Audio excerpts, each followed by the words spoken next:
Reborn, I ignored my Mafia King husband's calls and texts. I spent days drinking with pretty boys. On the 8th morning, I found Kalen at my door. Which part of you did that man touch? He growled. My hand, I giggled. How else would we roll dice? Cut off his hands. He ordered his men. I pushed past him. Do whatever. My past life, I had been his queen for 8 years. I'd helped him dominate the city's underworld, running the casino empire at his side. But then he became obsessed with Stella, a delicate shuffler girl under his protection. I discovered he quietly changed my marital status to divorced to shield her. When I confronted him, he shrugged, cold and dismissive. You're my queen. Why stress over trivial matters? I slapped Stella in public. That night, Kalen shattered my brother Leo's legs in front of me. This is your lesson for touching what's mine, he sneered. I begged until Leo's blood stained the floor, then I collapsed, broken. Now I woke on the day I first saw my marital status changed. This time I sold my jewelry, bought a ticket, and plotted to flee the gilded cage with my brother away from Kalen. After checking my status online, I went to the city clerk for confirmation. MS. Gawler, the clerk said without looking up. Your marriage has officially been dissolved. The words hit like a blow. My past life had been terrifyingly real. The dissolution was dated on my birthday. I remembered booking the city's highest rotating restaurant that day, complete with a private fireworks display. I had waited from sunset to sunrise. He never came. He had been busy, indeed. Busy signing a paper erasing me from his life. Shaking off the memory, I returned to the casino. Kalen's black Maybach was parked at the curb. In my previous life, I would have run to the car, screaming questions, only to be shoved aside before Stella even emerged. This time, I melted into the shadows near a pillar. The driver's door opened. Kalen stepped out, walked around, and opened the passenger side himself, an unusual gesture of care. A girl in a pale blue dress stepped out, looking timid beside the luxurious car, Stella. Kalen draped his suit jacket over her shoulders, guiding her toward the grand casino entrance, his arm around her waist. Kale, she hesitated, voice shaky. I have nothing left but you. I can't lose this chance.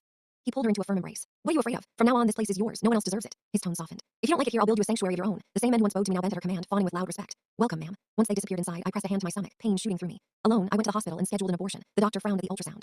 Ms. Gawler, you have a complicated history. You haven't conceived in 7 years. Going through with this may prevent future pregnancies. I laughed bitterly. I'm divorced. My child doesn't deserve to grow up without a father. The anesthesia took hold. Memories of the old Kalen surfaced. His hands on my belly, speaking of a son who would master the tables, promising travel and fortune. Then the memory of his cold words hit. Only you deserve to be the mistress of this casino.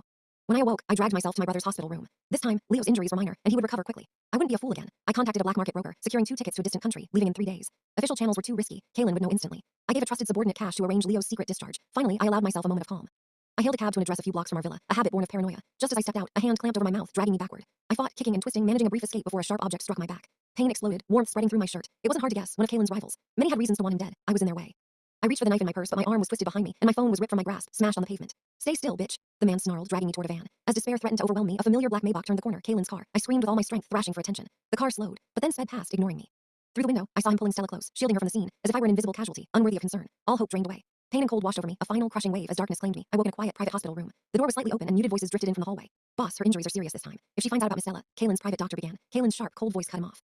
Focus on healing her. That is your only job. He paused, then added quietly. Zoe has been playing this game for years. She knows every trick, every deception. She's a master. Stella is different, the doctor argued softly. She's inexperienced, a blank page. She can't measure up to Zoe. Kalen's tone dropped, almost a whisper. If she wakes and causes trouble, go to her brother. He's all she has left. She won't risk him. I gripped the bedsheets, teeth digging into my lip until it bled.